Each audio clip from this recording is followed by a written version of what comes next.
इस वक्त एक बड़ी खबर राजस्थान से सामने आ रही है। राजस्थान के कोटा में फंसे तलबा को अहमदाबाद लाया गया है। लॉकडाउन की वजह से अहमदाबाद के 350 तलबा कोटा में फंसे हुए थे। गुजरात हुकूमत ने तलबा को वापस लाने का इंतजाम किया था। एसटी कॉरपोरेशन की 15 बस तलबा को लाने के लिए भेजी गई थी। काफी अहम खबर इस वक्त सामने आ रही है। राजस्थान के कोटा में फंसे तलबा को अहमदाबाद लाया गया है। लॉकडाउन की वजह से अहमदाबाद के 350 तलबा कोटा में फंसे हुए थे।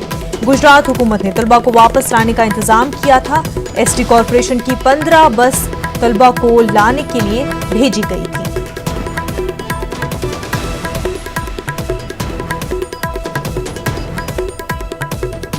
तो नाज़रीन, राजस्थान के कोटा में स्टूडेंट्स दीगर रियासतों से फंसे हुए थे। वहीं अहमदाबाद के 350 तलबा भी कोटा में फंसे हुए थे। गुजरात हुकूमत ने तलबा को वापस लाने का इंतजाम किया। एसटी कॉरपोरेशन की 15 बस तलबा को लाने के लिए भेजी गई थी।